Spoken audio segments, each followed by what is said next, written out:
The Lord indeed is our strong tower, and the Lord is our deliverer. Pero madalas tayo rin na nagpapasubo sa mga sarili natin sa gulo. Ang ating pag-aaral ngayon, pinamagatan natin, don't talk too much. Huwag masyadong matabil, madaldal at maraming salita para tahimik ang buhay.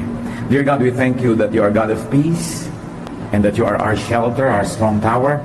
We pray now, Lord, that we may be enlightened so as not to cause and inflict trouble upon ourselves. Patawarin niyo po kami sa aming mga kasalanan at nawa maunawa namin ang mensahe niyo para sa bawat isa sa amin ngayon at maging kapakipakinabang ito para lalong tumahimik ang buhay namin at buhay ng aming kapwa. Father, be our speaker. Kayo po ang mangaral sa aming lahat. Ituwid niyo po ang aming mga kalikuan. Ganon din nananalangin kami, Panginoon, na palakasin niyo po ang aming mga katawan, pagalingin niyo po ayon sa iyong kapangyarihan ang aming mga karamdaman, maging karamdaman ng mga mahal namin sa buhay. At dawa maging payapa, tahimik ang aming kalooban ngayon at mapagtuunan namin kayo ng pansin na walang kaagaw at maturuan niyo po kami sa makapangyarihang paraan. Nananalangin kami, nagpapasalamat sa ngalan ng iyong anak na si Jesus. Amen. Don't talk too much. Gaano karaming beses na po na tayo nalagay sa gulo dahil sa kadaldalan. Maybe kadaldalan natin o kadaldalan ng ibang tao. Mark 1:40. A man with leprosy came to Jesus and knelt down.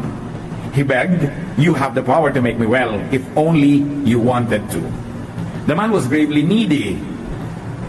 There was only one person who could help him completely, and that was Jesus. Sabi niya, "You have the power." Kinilala niya, nananalig siya at wala siyang duda na kaya siyang pagalingin ng Panginoon. Mark 1:41-42. Jesus felt sorry for the man, so he put his hand on him and said, "I want to. Now you are well." At once the man's leprosy disappeared, and he was well. So Jesus touched the leper, healing him, but joining him in his space and situation.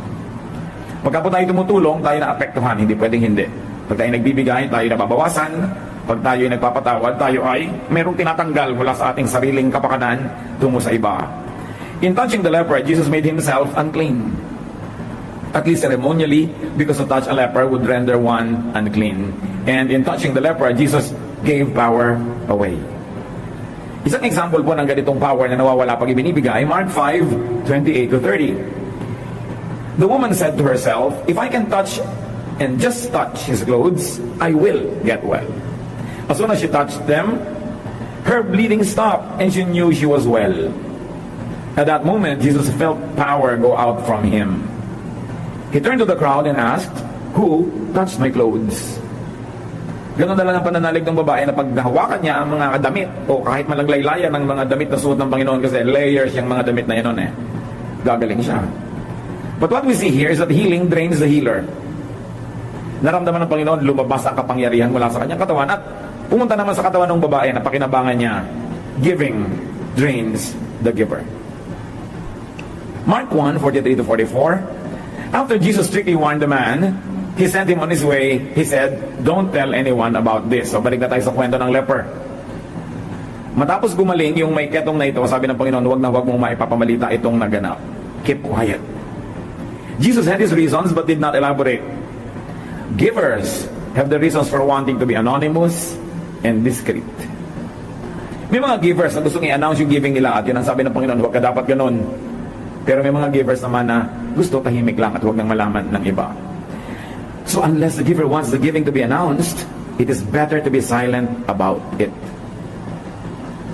Why? Why be silent? To protect the giver from more requests, from abuse, from pressure, and unwanted attention.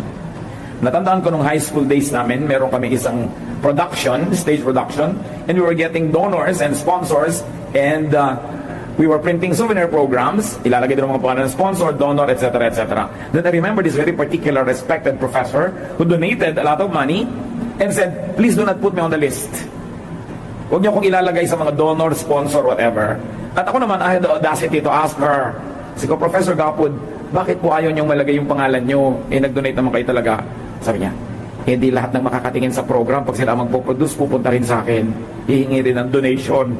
Kaya lang kita binibigyan kasi naniniwala ako sa cause nyo. But in every cause, not in every cause that comes my way. So may mga givers na tahimik ang gusto nila, hindi dahil humble sila, kundi dahil wise sila. Bakit mo nga nagpagmamakaingay? Ang isa sa mga pinakamalaking problema Pag nagkapera ka at alam ng marami, edi wala na silang ginawa kundi pag nasaan yung pera mo. Pag namunga ka, gustong sungkitin ang lahat. Gustong hingin ang lahat dyan. So, it is better to be silent to respect the wishes of the giver.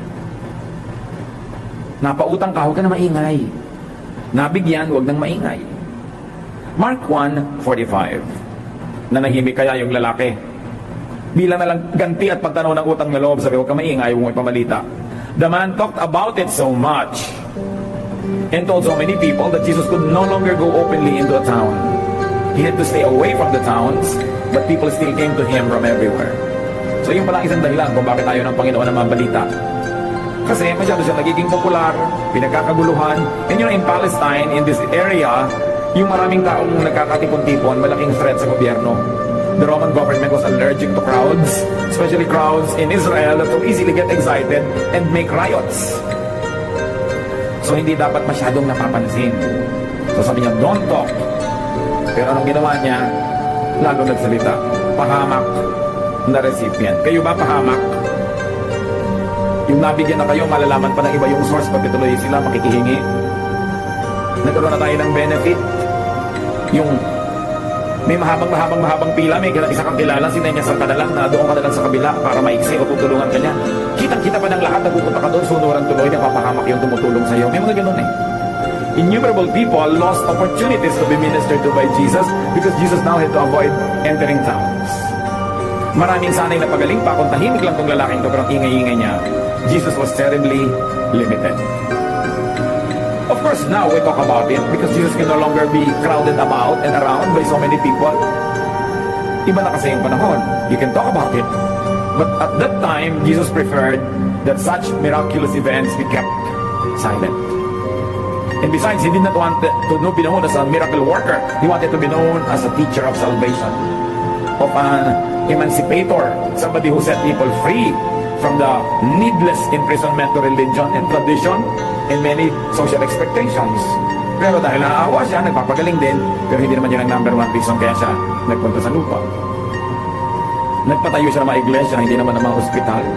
Bagamat, gawain ng mga iglesia ngayon na magtayo ng mga yan, because we like the love of Christ to be extended to people, and besides, Jesus was really a healer. But at the time, he preferred to be left alone. Anong application niya sa buhay natin? Respect people's wish and need for anonymity, for privacy, for discretion. Don't talk about what you see or hear or know, especially if you have obtained the information in a questionable way. Nalaman mong may sakit yung isang tao pero hindi naman siya nagsabi sa'yo, keep quiet. Hindi yung pupunta ka sa kanya, huy, nabalitaan ko, may cancer ka ha. Hindi naman sa'yo sinasabi eh. Pero marami talaga mga tao napakatapabil. Hindi malaman kung anong gagawin doon sa nalaman nila para nagpupumiglas na dalang gandila nila na gustong tumalon at magsabi ng mga kung ano-ano. Very especially, respect those who help you.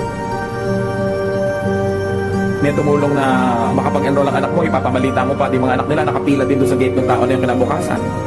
Be discreet and follow instructions, especially if it's from Jesus or from those who help you. That's the least you could do. Don't talk more than necessary. Don't talk too much.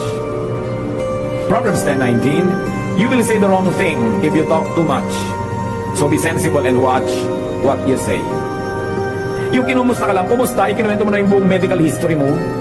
Sa susunod, pag nakakasalubong ko ng tao na iniiwas na siya dahil ayaw ka na niya kumustahin dahil isang volume ang sagot. Dapat proportionate lang. Konting kinumusta ka, konting sagot. Konting may sinabi sa'yo, konting sagot. Malalaman naman kung gusto niya ng mahabang usapan eh, magpaparamdam yung tao. Pero huwag naman yung naging napakahirap ng pagsubok kung paano puputulin ang napakahabang kundila. Don't talk too much. And sabi nga ng Proverbs, if you talk too much, chances are you are saying the wrong thing. So sino ang napapahamak? Ano ang nasisira sa katabilan natin? Review the past. Pero karaming tao napahamak dahil may nasabi tayong hindi dapat sabihin. Ephesians 4:29, do not let any unwholesome talk come out of your mouths, but only what is helpful for building others up according to their needs, that it may benefit those who listen. And very especially, it may benefit the subject, yung pag-usap mo. So we talk to build people up para sila gumanda ang pakiramdam, para umasenso ang kanilang karunungan, para umangat-angat ang kanilang kalagayan, Pero maraming beses baligtad ang dahilan o magiging bunga ng ating pagsasalita. May napapahamak, may napapahiya. At meron pa na napakagaling na magsalita para lang i-prove na magaling sila sa repartee. That they could put people down with their tongue and that they could silence everybody. Actually, you'll be hated if that is the way we use our tongues. Ang taong espiritual, you will control your tongue. Proverbs 13:3, those who control their tongue will have a long life. Opening your mouth can ruin everything. So a loose tongue, sabi nila, all often gets its honor in a tight place. Maraming pinagsisisihan na hindi sana nangyari kung hindi lang nagsalita agad. Maraming mga damages ang hindi dapat nangyari kung mag-ingat lang tayo sa pagsasalita. Now, it's not only our tongues that we should control. We should also help control other people's tongues. How? By not asking them. Yung merong tao gusto magkwento pero diniscourage mo na, so nakontrol mo rin yung tongue niya. Hindi ka na nagtanong, hindi ka na nagkusisa, hindi mo na in-encourage sa magkwento pa siya na magkwento. And when they begin to tell stories that should not be told, you can help control their tongues by not listening to them. You can change the topic, you can leave the room, or you can be direct and say, I really don't want to talk about these things. Then, nakontrol ko rin sila. Proverbs 26:20, where there is no fuel, a fire goes out. Where there is no gossip, arguments come to an end. So, may dalawa nag-aaway, kausap mo si A, may sinabi, pupunta ka kay B. So, alam mo sabi ni A? Siyempre, si B naman sabi, may sasabihin din siya, punta ka naman kay A. Alam mo sabi ni B, hindi matapos-tapos yung gulo, ikaw pala yung nagpapalala. An open ear is fuel to the fire of talk. People must know. You must let people know that not every word they will say is welcome in your ears.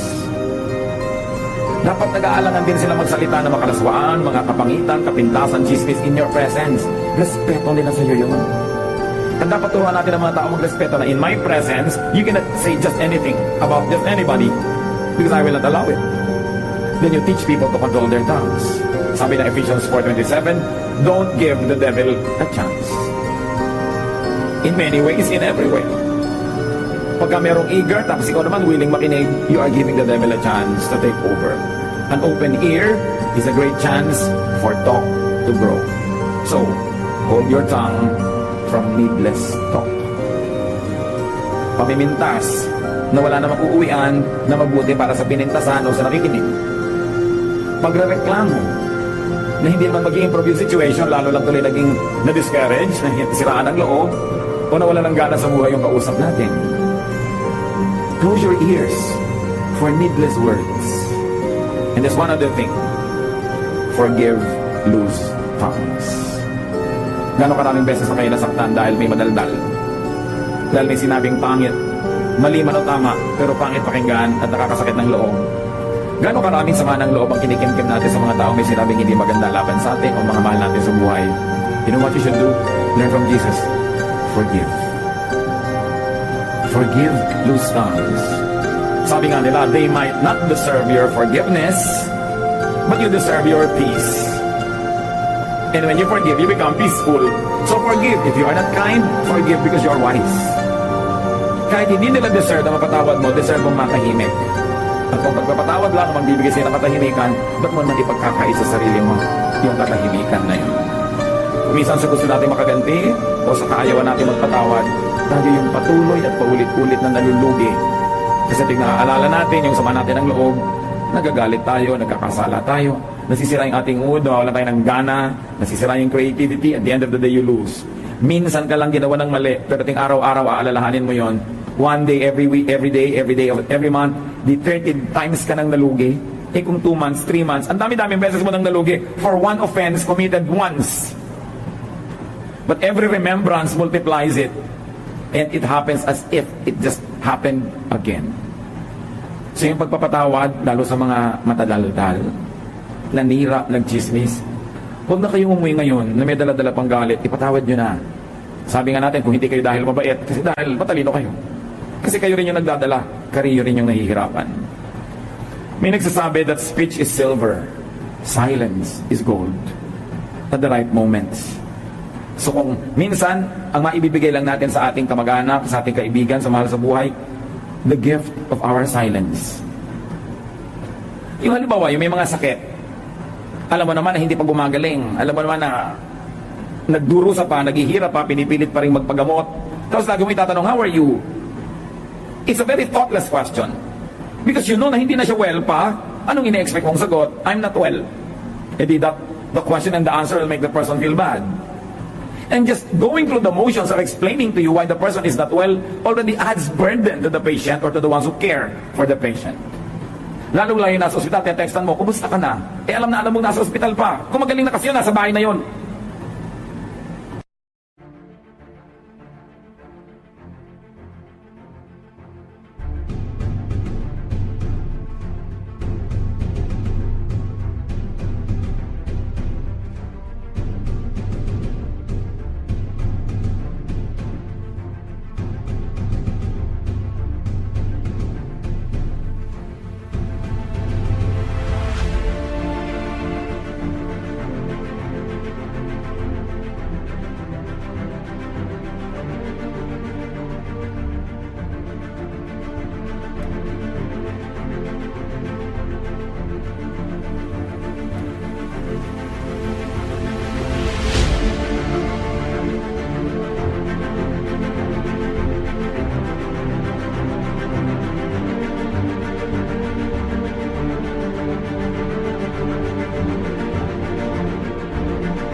So sabi, ano bang ite-text ko? Di pwede ka mag-text, I prayed for you today. It does not require an answer. Alam nyo ba na napakalaki kagaspangan na magtanong na nagre-require ng sagot? Kasi inilalagay nyo yung tao sa alanganin kung sasagot or not. Solve na ba yung problem mo? Eh paano kung hindi pa? Pero ayaw na niya mapag-usapan pa. You can just say, I'm praying that all your problems be solved. That they disappear into thin air. That they evaporate. Yung I'm praying for you, I remembered you today and wish you well. Mga ganun na lang, huwag na kayo magtanong. Bumalik na ba ang husband mo? Bakit mo ko tinatanong?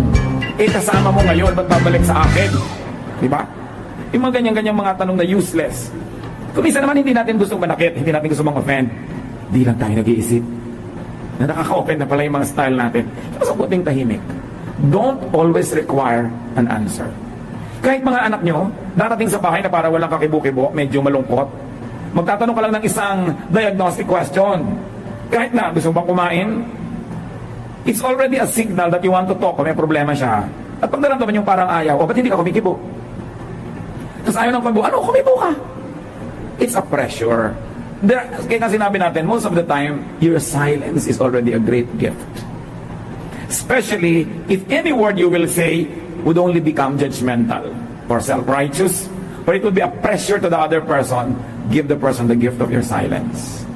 You don't always have to prove that you know what's going on in people's lives. And that is a temptation why many people talk and ask, because they want to prove that they know something. But you know, you never get liked for being such a sleuth. Gusto natin yung pag gusto nating tahimik, iginagalang tayo. Respect people when they want to be silent. Although of course, be sensitive, because sometimes gusto na pala niya magpakamatay. Kaya, nagiging sensitive ka rin, nagbibigay ka ng mga opening. Gusto mo iwan.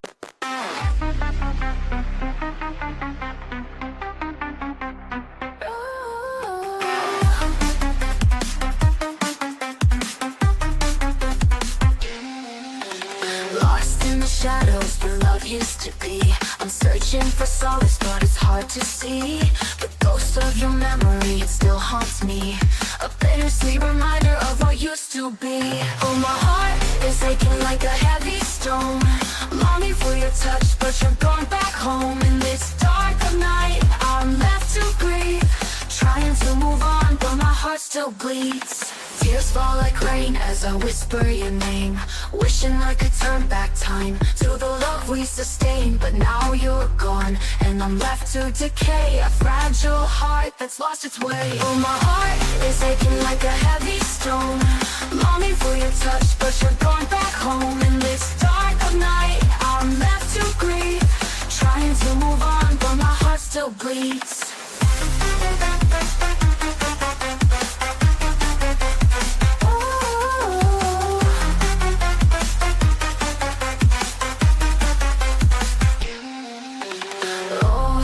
Shadows were your name.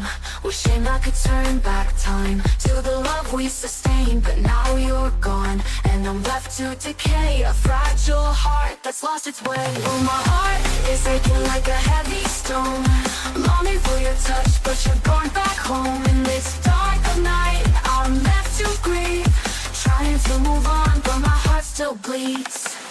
Maybe someday I'll learn to love again, but for now I'm trapped in this heartbreaking pain. Maybe someday I'll find my way back to the light, but until then I'll hold on to the memories of our night. Oh, my heart is aching like a heavy stone, longing for your touch, but you're going back home. In this dark of night, I'm left to grieve, trying to move on, but my heart still bleeds.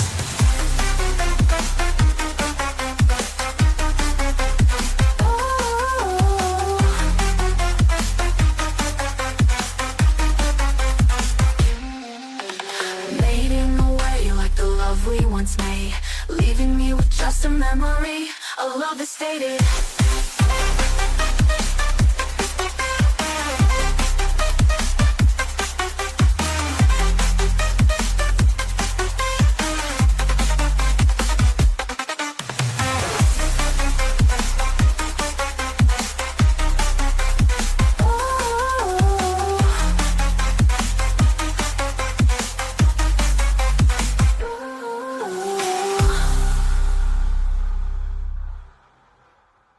To take a walk, pero huwag ka magtatanong, anong problema mo? Lalo kung ayaw niyang sabihin. Kasi kung gusto niyang sabihin, sasabihin niya. Ama namin, turuan niyo po kami na matutong manahimik sa panahong dapat at magsalita sa panahong dapat at kapakipakinabang magsalita.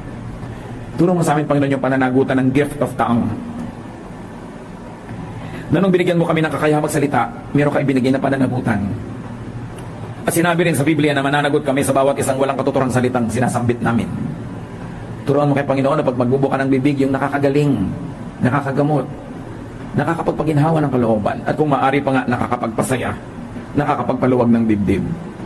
Turuan mo kami na manahimik kung ang pagsasalita ay magdadagdag lamang ng pamamroblema sa aming kapwa, o magpapapangit ng aming imahen, o magpapagulo sa sitwasyon. Teach us to resist the temptation to always have the last word, to always have a say, to always say something wise or admirable, but teach us the value of silence. When correctly applied, it reflects your goodness. Teach us, O God, how to use this properly. Pagbulay-bulayan natin, napakasimpleng paalalang ito. Nasa kasimplihan madalas sa ating malimutan. Suriin natin mga kapatid kung anong mga pananagutan at kasalanan ng mga dila natin at tumahimik tayo, humingi tayo ng tawad sa Diyos. At ganon din kung meron kayong kinakasamaan ng loob, galit kayo dahil sa mga sinabi doon, patawarin nyo na ngayon na, wag na bukas. Why carry that weight another day? Forgive people, and in the process, you also release yourself. Lord, in silence, instruct us, correct us, discipline us, and even comfort us. Be with God for a while, hear His voice.